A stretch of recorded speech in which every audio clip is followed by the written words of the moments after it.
Olá, ouvintes! Meu nome é Carol Messeder Olá pessoal, meu nome é Fabrício Dias. e tem um tempão que a gente não aparece por aqui nesse formato. A gente estava gravando só em estúdio, né? Eu tô até desacostumada. A gente vai rever bons tempos de É gravar por Zoom. verdade. E é isso, eu Sejam estava muito gravando. bem-vindos a mais um episódio do Chama Clínica, seu podcast semanal de assuntos médicos e amenidades médicas. E hoje Hoje nosso nem tão, assunto é o quê? hoje, Amenidade? hoje nem sei se é humanidade, não. Acho que a gente não vai falar tanto, vai ser tão ameno, talvez não.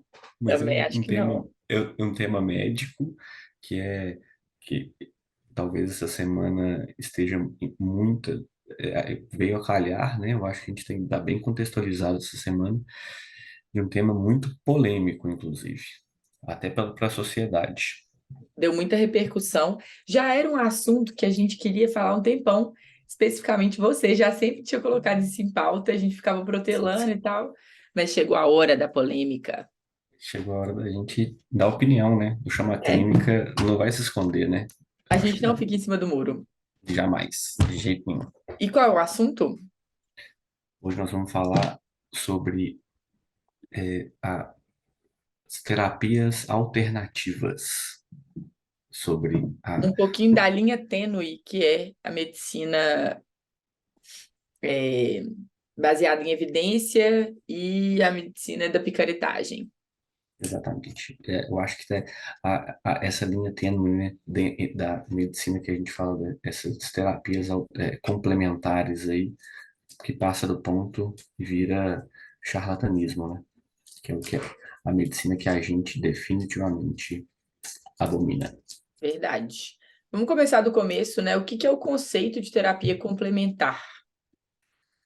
Pois é, Carol, assim, eu acho que terapia complementar, conceitualmente, é algo que não está descrito na medicina tradicional, né, no conceito da medicina tradicional, é muitas vezes dito que é algo que a gente fala que não é, ele ele não é associado ao tratamento tradicional, associado ao tratamento que a gente fala alopático, e não é substitutivo. O mais importante é isso, assim.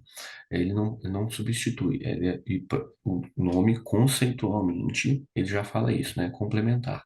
Eu faço o tratamento que é o tratamento tradicional, o tratamento recomendado é, pelo, pelos conselhos médicos, pelos guidelines, pelas melhores evidências, e posso usar alguma terapia que pode complementar e que não esteja tão baseada nas evidências, e habitualmente é o que é feito. O que não pode, é o que a gente vê na prática, muitas vezes, acontecer o contrário. Ser substituído, o tratamento tradicional ser substituído por esses tratamentos ditos complementares. Tem muita gente que pode achar que é sensacionalismo da nossa parte falar que isso existe, que as pessoas realmente abandonam. Hoje eu estava vendo, esse assunto ficou muito em alta, né, hoje, então, estava vendo lá em um dos Instagrams que eu vi o post sobre a liberação da ozonoterapia, e aí tinha um comentário. Ai, que ingênuos achar que o paciente abandona o tratamento. Eu, você, vários dos ouvintes vão ter situações semelhantes, como exemplos que já viram ou conhecem alguém que, ah, em- munidos ali de uma esperança ou de uma expectativa nesses tratamentos complementares, abandonam os tratamentos habituais que geralmente podem ter mais efeitos colaterais, efeitos adversos, e ou às vezes também acontece, desconhecem na profundidade quais são as substâncias quais são os elementos que fazem parte dessa terapia complementar. A gente vê muito isso, soro da imunidade, é, soro para fortalecimento, para o bem-estar, né? Para deixar a pessoa mais Terapias de forte, emagrecimento. terapias de emagrecimento. E aí a pessoa não sabe o que está sendo injetado, simplesmente, e pode colocar em risco. A gente tem um exemplo, eu já até compartilhei no Instagram, e eu gosto de trazer esses exemplos para vocês, para os nossos ouvintes, porque torna o que a gente está falando aqui palpável e ilustra que o que a gente está falando aqui não é um devaneio, a gente está trazendo esse assunto em voga porque realmente acontece. E uma paciente oncológica que já tinha feito a primeira sessão de quimioterapia, estava indo para a segunda sessão, estava se sentindo enfraquecida, com muitos efeitos colaterais advindos ali da quimioterapia, e ela procurou uma dessas clínicas para tratamento complementar, com soro, da imunidade, tudo, e foi utilizado um pool de aminoácidos e como efeito colateral, essa paciente teve uma alteração das enzimas hepáticas e não pôde usar a principal medicação do tratamento quimioterápico dela. Então, assim, isso prejudicou o tratamento, que a gente sabe que tem evidência, que tem estudo robusto. Então, isso é muito sério e muito além de polemizar por polemizar, a gente está trazendo aqui para conscientizar os ouvintes, os futuros médicos, os pacientes, todo mundo, né? Isso é muito importante, assim. Isso eu acho que é um problema médico, é um problema social. Então, assim, o objetivo de hoje é discutir, tentar colocar, trocar em miúdos mesmo, para até a população leiga entender que as terapias complementares, elas não podem ser, elas não são excludentes da terapia tradicional. É aquela que faz a diferença na vida do paciente, né? Então, assim, a gente tem que ver no nosso dia a dia, um dos serviços que a gente trabalha, muitos pacientes oncológicos. E via de regra acontece isso. O paciente na esperança de uma cura e às vezes é vendido para ele uma falsa sensação de segurança, ele vai, não vai fazer mal, então eu vou optar por esse tratamento. E aí são várias nuances do mesmo problema. Primeiro, pode fazer mal porque você simplesmente está trocando o que pode dar certo por uma coisa que é totalmente duvidosa, sem evidência. Literalmente o certo pelo duvidoso, né? Exatamente. E ainda ser submetido a efeitos colaterais. Você citou um efeito colateral aí, um paciente com alteração de função hepática, e a gente já viu toxicidade de medicações. Hoje, a ozonioterapia não é algo inócuo, não é. Inclusive, assim, o FDA dos Estados Unidos não libera esse tipo de terapia, inclusive por conta dos efeitos colaterais possíveis. É um gás tóxico, né? Então, assim, mas são doses baixas. Gente, assim, o que que nos dá a segurança de que isso está sendo feito de maneira totalmente sem efeito colateral para o paciente, ou com o menor Uma número vez de que a gente não efeito. tem estudo, né? Exatamente. Então, assim, a gente precisa de ter essas ferramentas, usar isso de forma muito consciente e indicar isso de uma forma muito responsável, porque senão a gente acaba na tentativa de cuidar do paciente fazendo mal a ele.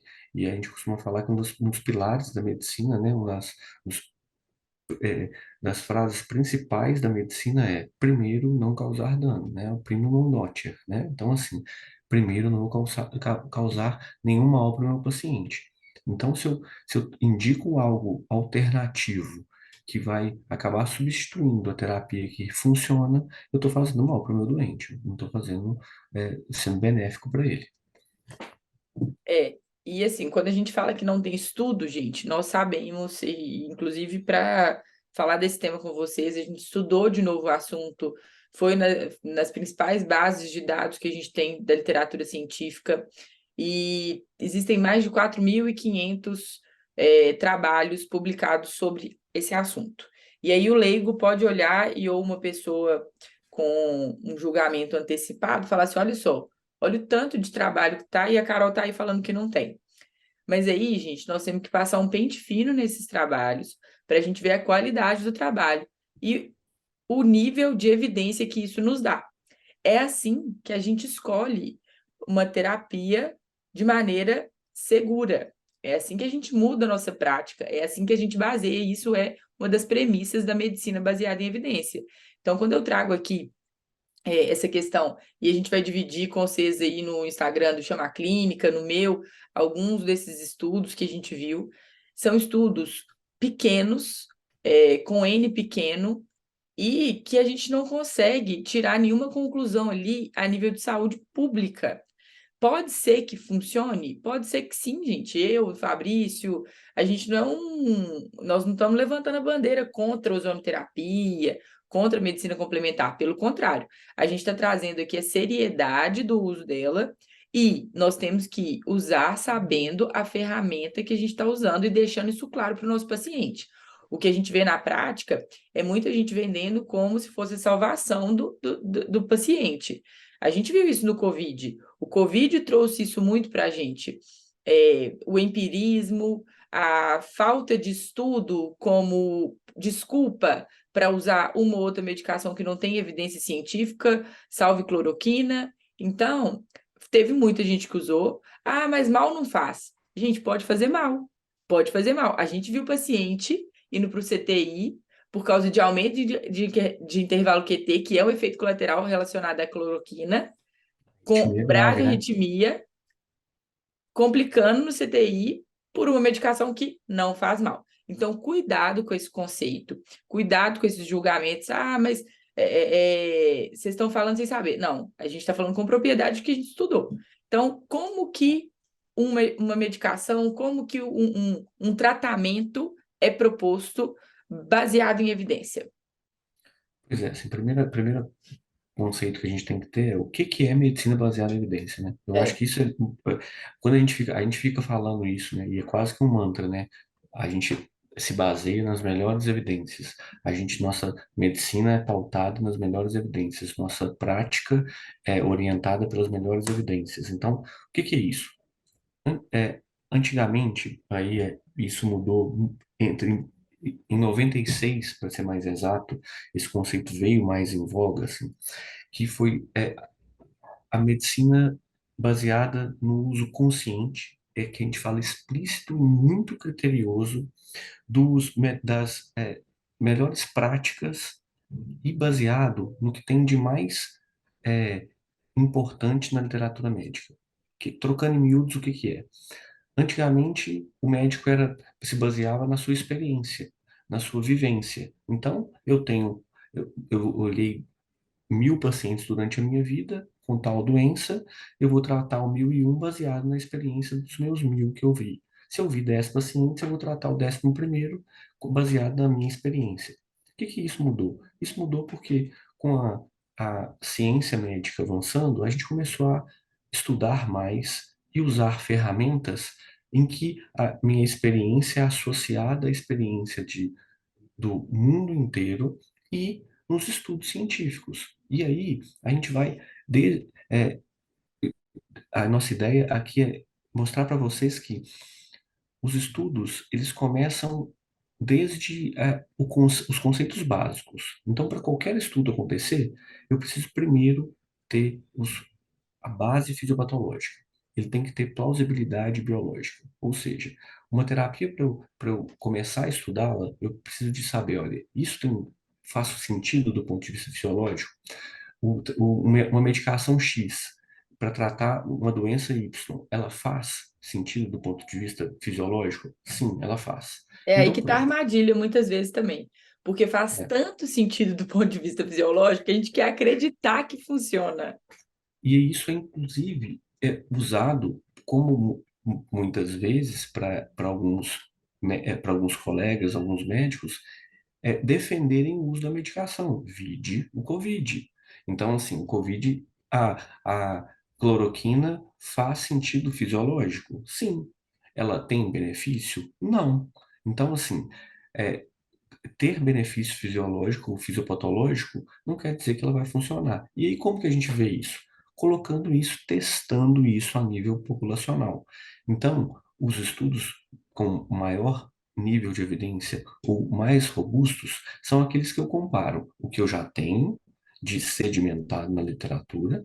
Quando eu não tenho, eu vou usar o que a gente chama de placebo, que é não fazer nada, comparado com a terapia que eu estou testando. Então, eu uso o remédio X comparado com o que eu tenho de padrão ouro até então, ou é, não uso nenhuma medicação, uso placebo. Então, esses são os estudos que a gente chama de randomizados, quando eu testo uma terapia. Quando a gente fala de ozonioterapia, e a Carol falou bem, a gente pesquisou e achou muita coisa na internet, a gente vê que existem estudos randomizados comparando ozonioterapia. E aí eu caio num problema, porque às vezes eu construo o estudo tentando responder a minha pergunta e envieso o estudo. Então a gente tem outro problema. Sempre que a gente for analisar um estudo, tem que ver o método que foi usado. Então, não é simplesmente chegar, ler o resumo do estudo, ler a conclusão e tá ótimo. Olha, Não, esse e estudo aqui ter mostrou nada. estudo não significa que tem comprovação científica. Exatamente. Isso aí é uma coisa que tem que ficar bem clara para vocês. Então, E ter por quê? estudo não significa que a gente tem evidência. Exatamente, porque tem método. E o método, o que tem que ser analisado no estudo é o método, não é o resultado somente. É o método pelo qual aquele estudo foi feito. E Então, vários dos estudos, gente, isso aí foi super curioso. Quando você vai lá na conclusão, tá? É, portanto, conclui-se que a ozonioterapia tem benefício no tratamento, sei lá, das doenças inflamatórias intestinais. Um exemplo, a gente X. achou o trabalho disso, É, exatamente. A gente achou e isso. aí, quando você vai lá no corpo, na metodologia, foi um estudo com um N super pequeno, Esse foi 19. 19, e quando a gente vai comparar a qualidade da metodologia, muito fraca, muito questionável, né? Então, por Porque, isso que a gente precisa de uma certa maldade ao interpretar isso. Tem que ser um julgamento mesmo crítico, não só acreditar e tentar achar alguma coisa que a gente acredita. porque a literatura. A gente tem que fazer isso de modo imparcial mesmo. Tem várias Exato. coisas que eu acredito, Fabrício acredita. Na hora da gente indicar isso para alguém, como médicos, a gente tem que ser imparcial, tirar o que a gente acredita e trazer o que é evidência. Só que aí a pessoa pode falar assim, doutor, tá bom, mas eu vou seguir o que o senhor está falando. Mas e isso daqui? Aí você pode compartilhar a decisão com ele, desde que não faça mal. Você pode compartilhar, olha, a gente não tem na literatura uma evidência que isso funcione, isso pode ser usado como um tratamento complementar, e inclusive está na lei. A lei que foi sancionada tem um parágrafo lá que diz sobre isso, que deve ficar claro para o paciente de que trata-se de uma medicina complementar, sem evidências, sem sei lá o que ele fala, mas enfim, ele coloca que isso tem que ser deixado claro para o paciente, que é uma medicina complementar, é uma terapia E, complementar. e isso tem que ficar claro para o doente e, infelizmente, na prática não é o que a gente vê. Não, A pelo gente contrário. vê, a gente vê a propaganda, o marketing, a, a, a E venda aí, as daquilo como uma experiências solução. pessoais endossam essa prática, porque tem um paciente que usa, às vezes é o efeito placebo, a gente não sabe porque não tem evidência para a gente falar se é só o efeito placebo ou o efeito da terapia. E aí fala, ah, mas eu melhorei. Eu usava a quimioterapia, eu estou conseguindo tolerar muito melhor agora com a ozonoterapia em coadjuvância. Gente, isso aí não deve ser suficientemente relevante para que a gente aplique na população. Isso não é evidência.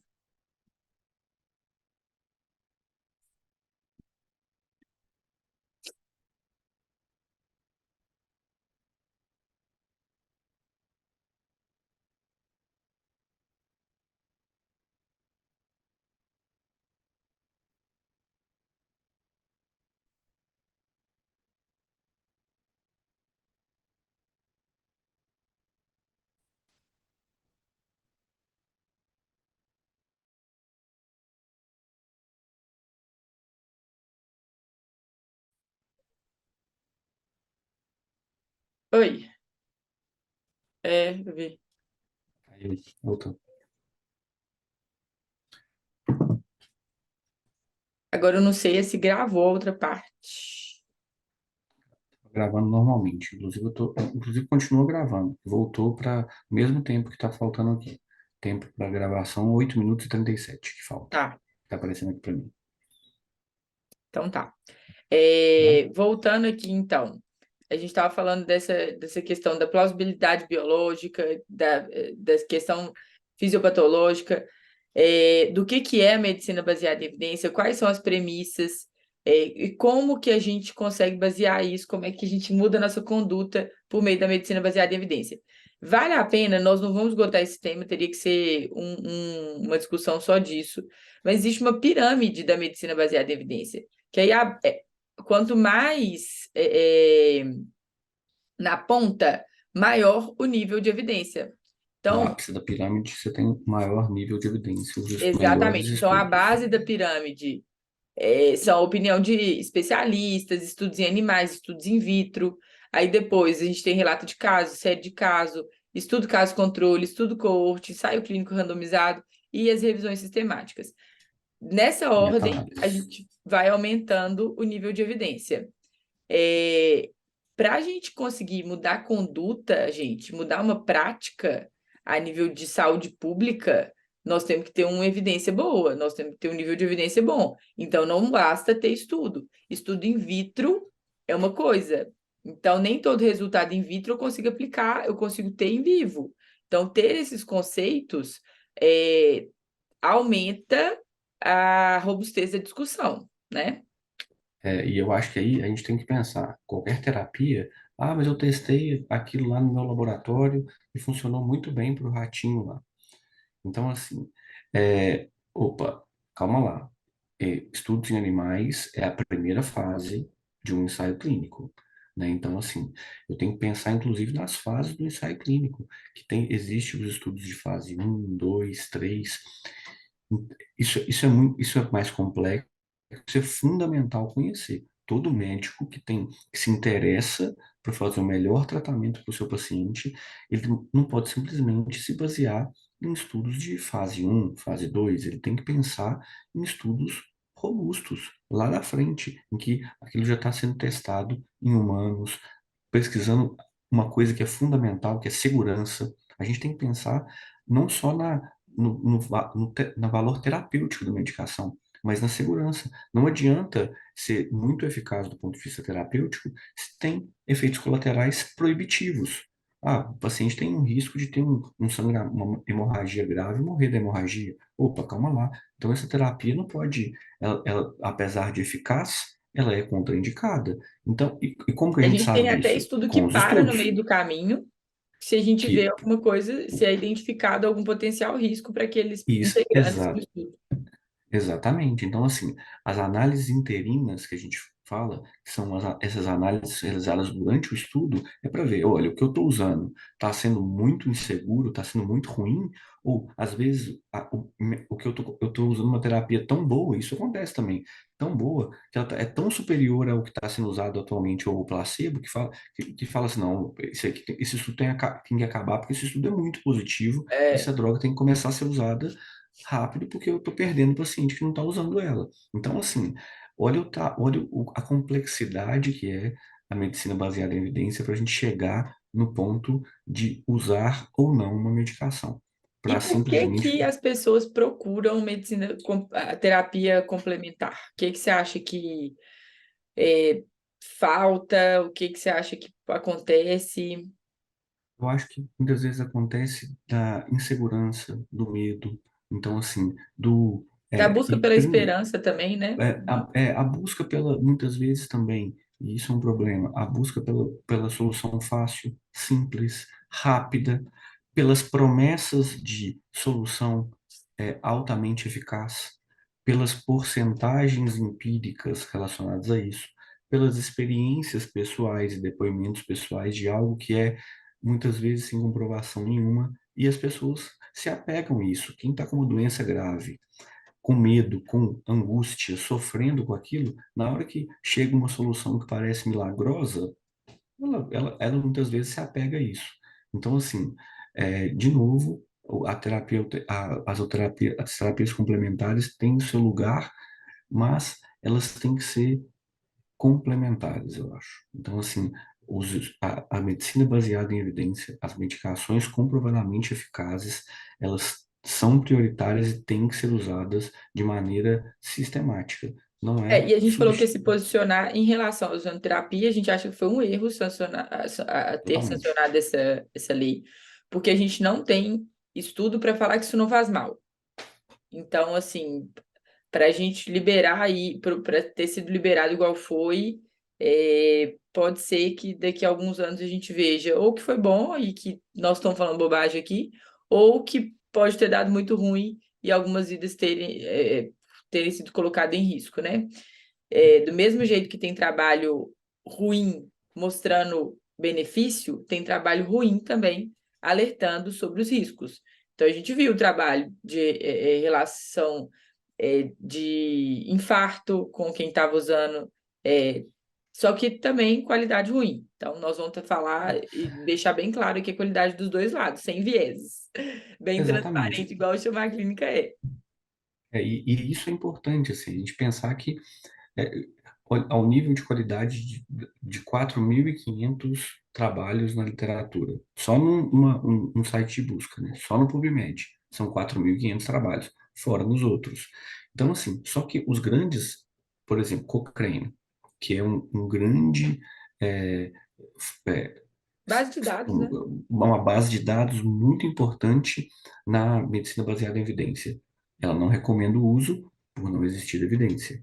E isso, ela se baseia em meta-análises, em revisões sistemáticas, que são as ferramentas mais robustas que a gente tem. Ou Então, seja, não é a assim, visão de um especialista falando, né? Não é a visão da Carol, do Fabrício, não é um é, desconhecimento de causa. exatamente. E isso não é uma experiência de alguém.